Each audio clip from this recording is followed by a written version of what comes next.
Kejaksaan Agung menunda seluruh proses pemeriksaan para capres, cawapres, caleg, serta calon kepala daerah terkait kasus dugaan korupsi hingga pemilu 2024 selesai.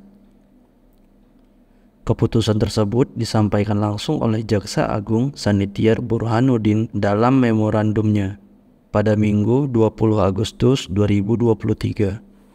Ia meminta penundaan dilakukan di seluruh kasus baik di tahap penyelidikan maupun yang sudah penyidikan. Burhanuddin juga memerintahkan jajaran agar penanganan laporan dugaan korupsi yang melibatkan capres, cawapres, caleg, hingga calon kepala daerah dilakukan secara cermat dan hati-hati. Semua tindak pidana korupsi, kalau yang lain kita jalan terus on the track.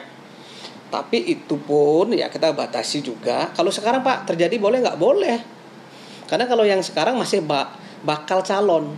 Tapi kalau sudah calon, sudah tetap, sudah mengikuti sudah ada penetapan dari KPU, ya ini yang kita hindari. Jangan sampai ada saingannya ini melaporkannya. Karena begini, setiap ada perhelatan demokratisasi, laporan yang terkait dengan para calon peserta ini sangat banyak. Yang mulai dari Kejaksaan Agung, Kejaksaan Tinggi, sampai di Kejabjari, sampai Kejaksaan Negeri, ini banyak banget. Untuk apa? Takutnya ini untuk black campaign gitu loh. Orang dipanggil seolah-olah orang bersalah, ya seolah-olah orang sudah udah diimitkan koruptor. Nah, ini khusus tindak pidana korupsi ya, tapi kalau yang lainnya tetap jalan. Apalagi tindak pidana pemilu tetap jalan gitu loh. Jadi memorandum ini sifatnya ada limit waktunya, tidak terus-menerus gitu loh. Nah, ketika sudah kita mempunyai hasil pemilihan umum di Februari 2024, ini sudah nggak berlaku lagi. Gitu. Karena kita hanya tidak mau dikatakan tadi sebagai alat politik, tidak mau didumpangi dengan kepentingan politik tertentu, ya. Tidak mau kita juga ya menjadi penghambat demokratisasi di Indonesia. Kemudian, Jaksa Agung memerintahkan jajaran intelijen untuk segera memetakan potensi ancaman, gangguan, hambatan, dan tantangan dalam proses pemilihan umum sebagai bentuk deteksi dan pencegahan dini. Dalam memorandum tersebut, jajaran intelijen diminta agar mengambil langkah-langkah strategis demi pelaksanaan pemilu 2024 yang sesuai dengan ketentuan peraturan perundang-undangan.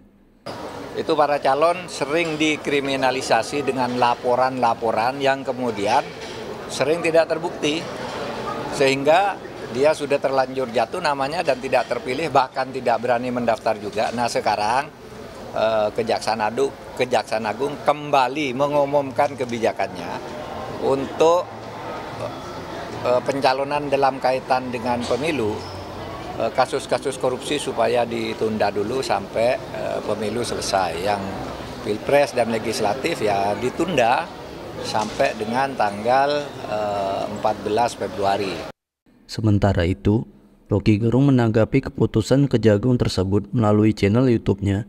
Rocky mengatakan keputusan ini merupakan sinyal buruk bagi demokrasi. Jadi ini ajaib nih, ini negeri hukum yang ajaib nih. Jelas ada potensi beberapa politisi, bupati, atau gubernur, atau bahkan calon wakil presiden, atau bahkan mungkin capresnya itu terlibat korupsi. Jadi sebetulnya udah ada data di penegak hukum, kejaksaan misalnya, oh ini potensi.